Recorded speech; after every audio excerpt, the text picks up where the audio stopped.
किशनगंज गांव में इन दिनों बस एक ही चर्चा बनी हुई है कि किशनगंज के सभी अमीर लोगों के घरों और दुकानों पर चोरियां हो रही हैं। किशनगंज का इंस्पेक्टर रघु इसी तफ्तीश में लगा हुआ है, लेकिन चोर एक नंबर का शातिर है जो चोरी के बाद कोई सबूत नहीं छोड़ता और न ही किसी के हाथ आता। इंस्पेक्टर, आज 3 दिन हो चुके हैं मेरी दुकान को चोरी हुए। तुम लोग अभी तक चोर का पता नहीं लगा पाए। आखिरकार कर क्या रहे हो तुम लोग? धनीराम जी, संयम रखिए। पुलिस अपना काम कर रही है। जल्दी ही अपराधी हमारी गिरफ्त में होंगे। अब आप जा सकते हैं। धनीराम गुस्से में थाने से निकलकर जाता है। क्या साहब जी, सब आकर आपकी पूंगी बजा जाते। आप कुछ करिए उस मोनू चोर का। अब तो बात आपकी इज्जत पे। मोनू मोनू मोनू, इस नाम ने मेरा जीना हराम कर रखा है। इसको छोड़ूंगा नहीं मैं। ये मोनू तो पकड़ में ही नहीं आता। किसी दिन पकड़ में आ जाए तो बस उसकी सारी बोलती बंद करवा दूंगा। ऐसे डंडे पड़ेंगे कि हमेशा के लिए चोरी करना भूल जाएगा। वो जानता नहीं कि कानून के हाथ कितने लंबे हैं। कितने लंबे साहब जी? मोनू छोड़ो, उसका बाल तक आपके हाथ नहीं लगा। रहने दो रघु सर। मोनू उस्ताद है, उस्ताद। उसका तोड़ आपके पास क्या किसी के पास नहीं है। चुप करो। तुम क्या जानो कि एक ईमानदार पुलिस ऑफिसर के लिए एक अपराधी को पकड़ना कितने बड़े फक्र की बात होती है। और कसम मेरी वर्दी की, जब तक मोनू को सलाखों के पीछे नहीं देखूंगा तब तक चैन की सांस नहीं लूंगा। हाँ, ठीक है साहब जी। अब जज्बातों में मत बह जाना। रघु सर, मोनू का तो पता नहीं सलाखों के पीछे जाएगा कि नहीं, लेकिन वो आपको हवालात में जरूर बंद कर देगा। अच्छा, क्या कहा तुमने? ऐसी जगह ट्रांसफर करूंगा कि याद रखोगे? अरे नहीं, मैं क्या बोलूंगा। बस इतना समझ लो साहब जी कि वो छोटा मोटा चोर नहीं कि आपके हाथ में आ जाए। हाँ हाँ, जानता हूँ, मगर उसे तो मैं पकड़ कर ही रहूंगा।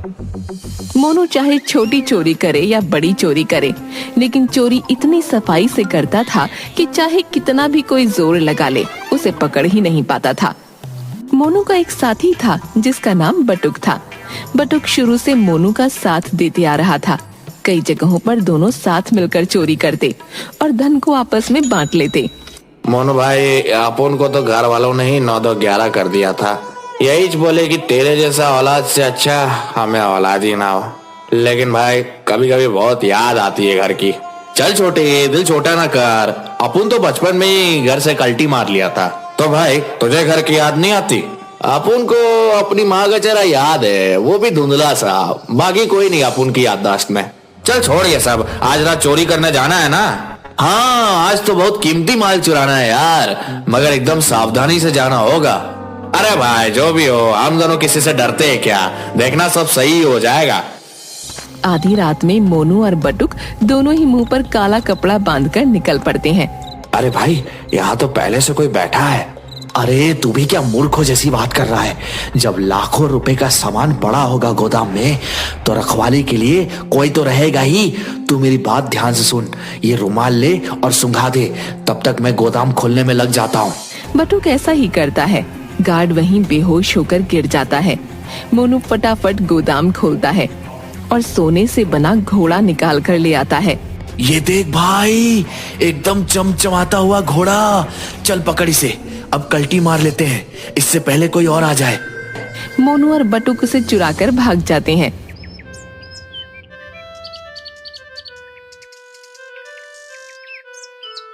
साहब, साहब, मैं तो लूट गया, मैं तो बर्बाद हो गया साहब। इतना कीमती तोहफा चोरी हो गया साहब। अरे थोड़ा शांत होकर पूरी बात बताइए। साहब, मैंने सोने का घोड़ा बनवाया था। वो घोड़ा मुझे एक कॉन्टेस्ट को तोहफे में देना था, क्योंकि एक बहुत बड़ी डील साइन हुई थी। अब मैं क्या बोलूंगा, मैंने पहले ही बता दिया था उन्हें। ये पता नहीं चोर को कैसे पता लग गया इसके बारे में। इसके बारे में तो मेरे घर वालों तक को भी नहीं पता था साहब। हो ना हो, ये काम उस मोनू चोर का ही है। उसे तो मैं छोड़ूंगा नहीं। अब वो मेरे हाथ से नहीं बच पाएगा। भाई, ये तो कमाल ही हो गया। हम तो माला माल हो गए। और क्या चाहिए? लेकिन भाई, तुझे कैसे पता था कि उस आदमी के गोदाम में सोने का घोड़ा रखा हुआ था। अपुन के कुछ गुर्गे अपुन के लिए खबरी का काम भी करते हैं, बस टाइम से उनको उनका हिस्सा मिल जाता है। ये तो बहुत छोटी सी चीज है, हम तो इससे भी बड़ी बड़ी चोरियां भी करेंगे, लेकिन अभी के लिए हमें इस घोड़े को छिपा कर रखना होगा। मौका मिलते ही हम इसे ठिकाने लगा देंगे। रघु मोनू को ढूंढने की बहुत कोशिश करता है, पर बहुत कोशिशों के बाद भी रघु को मोनू का ठिकाना नहीं मिलता। एक दिन मोनू मुंह पर कपड़ा बांधकर बाजार में निकलता है। बहुत दिन बीत गए यार, कुछ चोरी नहीं किया। चलो आज कुछ चोरी करते हैं। मोनू देखता है कि एक सेठ गले में सोने की मोटी चेन पहनकर जा रहा है। अच्छा, 900 चूहे खाकर बिल्ली हज को चली। मोटे सेठ ने पब्लिक को बहुत लूटा है, क्यों ना आज इस पर हाथ साफ किया जाए। उसे देखते ही मोनू तुरंत उसकी चेन खींचता है और भागने लगता है। अरे पकड़ो कोई उस चोर को, मेरा सोने का चेन लेकर भाग गया। अरे मैं तो बर्बाद हो गया, हाय पकड़ो उसे। रघु भी वहीं से गुजर रहा था। वो मोनू के पीछे भागने लगता है। ये तो मोनू चोरी लगता है, आज नहीं बच पाएगा। रुक जा मोनू, भागने की कोशिश मत करना। आ जा इंस्पेक्टर, आज लुका छुपी का खेल हो जाए। अपुन को पकड़ना मुश्किल है नहीं, नामुमकिन है रे। रुक जा मोनू, तू मेरे निशाने पर है, गोली मार दूंगा। अबे चल हट, हम आने दे। तभी अचानक मोनू देखता है कि एक बूढ़ा इंसान सड़क पर बेहोश पड़ा है। ये देखते ही मोनू रुक जाता है। वो उस बूढ़े आदमी के पास आता है। अरे बाबा, क्या हुआ आपको? बाबा। तभी रघु वहाँ पहुँच जाता है और उसे पकड़ लेता है। आज तो तू आ ही गया मेरा पकड़ में, अब तो तू सीधा थाने जाएगा। मुझसे पहले इन बूढ़े बाबा को हॉस्पिटल पहुंचाओ। इंस्पेक्टर, हवलदार, एम्बुलेंस को कॉल करो, इन बाबा को पास के हॉस्पिटल में पहुंचाओ, और आप तो थाने में तशरीफ ले चलो अपनी। रघु मोनू को पकड़ लेता है और उसे थाने लेकर आता है। तुझे लगता है इंस्पेक्टर तू ज्यादा देर तक मुझे यहाँ रख पाएगा? बस देखते जा अपुन क्या करता है। थाने में रघु के सिवा कोई और नहीं था। रघु मोनू को जेल में बंद करने लगा। तभी मोनू रघु की गर्दन पकड़ लेता है और रघु को जेल में बंद करके भाग जाता है। हाँ भाई इंस्पेक्टर साहब, क्या था दिमाग में कि अपुन को पकड़कर प्रमोशन मिलेगा? चलो थोड़ा सा मजा हवालात का तुम भी चख लो। मोनू भागते हुए अपने ठिकाने पर आता है। अरे मोनू, क्या हुआ भाई? इतना हाफते हाफते क्यों आ रहा है? कहीं पुलिस को ठिकाने का तो नहीं पता लग गया? अरे नहीं रे, वो चंपू इंस्पेक्टर ने पकड़ लिया था, बस उसी को पपलू बनाकर आया हूँ। उसने तुझे पकड़ लिया? मगर वो कैसे? क्या किया रे तू उसके साथ? अरे एक बूढ़ा आदमी बेहोश पड़ा मिला था, बस उन्हें देखने के लिए ही रुक गया और उसने पकड़ लिया।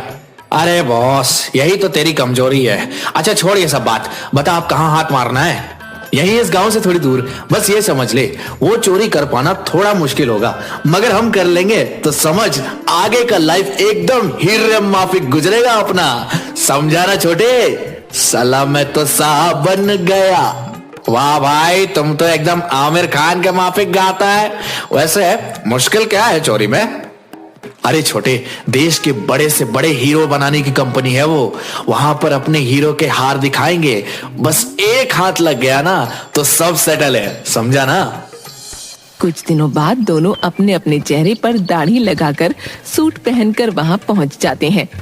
बटुक, हमें ऐसे दिखाना है जैसे हम भी बाकी लोगों की तरह यहाँ सब देखने ही आए हैं।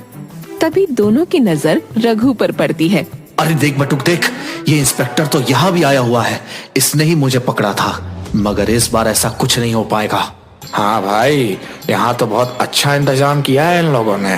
दोनों बड़ी ही शांति से अंदर जाते हैं और मौका ढूंढने लगते हैं जिससे कि वो कुछ चोरी कर पाएं। बटुक, ये तो बहुत बड़ा है, मैं उधर जाके देखता हूँ वहाँ क्या है। मोनू को एक कोने में एक हार दिखता है। अभी वहाँ कोई भी नहीं था। यही सही मौका है, यहाँ कोई नहीं है। मोनू तुरंत शीशा तोड़कर अंदर से हार निकालकर छत के ऊपर से निकल जाता है। सभी मोनू को पकड़ने के लिए उसके पीछे भागने लगते हैं। मोनू बिना रुके दौड़े जा रहा था। दौड़ते दौड़ते वो बहुत दूर आ चुका था। तभी अचानक वो एक महिला से टकरा जाता है। मोनू उस महिला को देखकर हैरान रह जाता है। इनका चेहरा तो ऐसा लग रहा है जैसा चेहरा मेरी माँ का था। क्या बोला तुमने? माँ, आपको याद हूँ मैं आपका गोलू। क्या तुम गोलू है?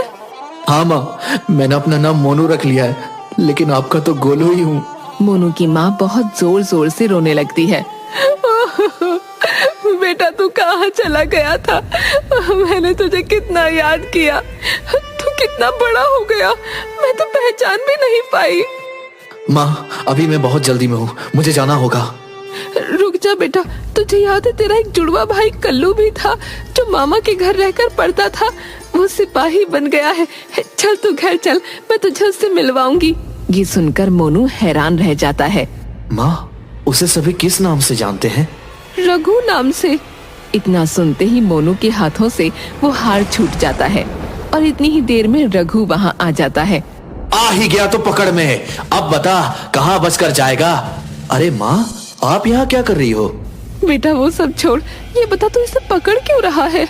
अरे माँ, ये बहुत बड़ा चोर मोनू है, इसे तो मैं वर्षों से पकड़ना चाह रहा था। मोनू कुछ भी नहीं कहता, वो केवल अपने भाई की ओर देखे जाता है। बेटा ये तेरा जुड़वा भाई गोलू है। क्या? सच में?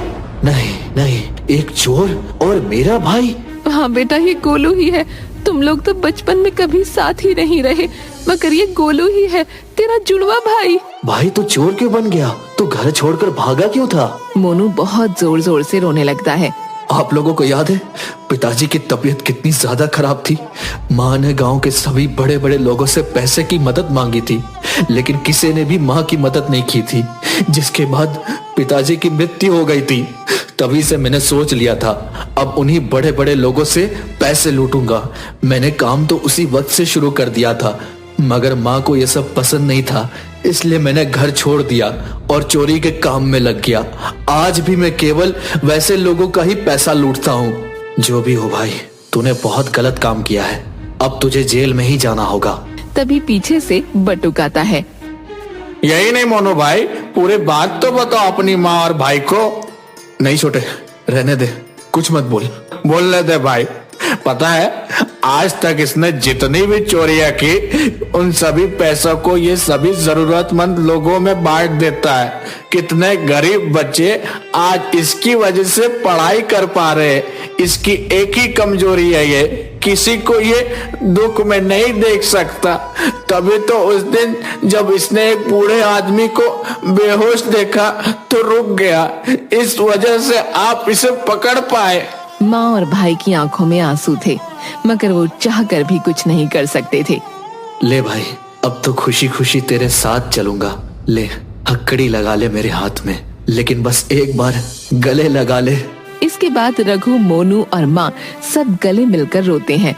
उसके बाद रघु मोनू और बटुक दोनों को जेल में बंद कर देता है।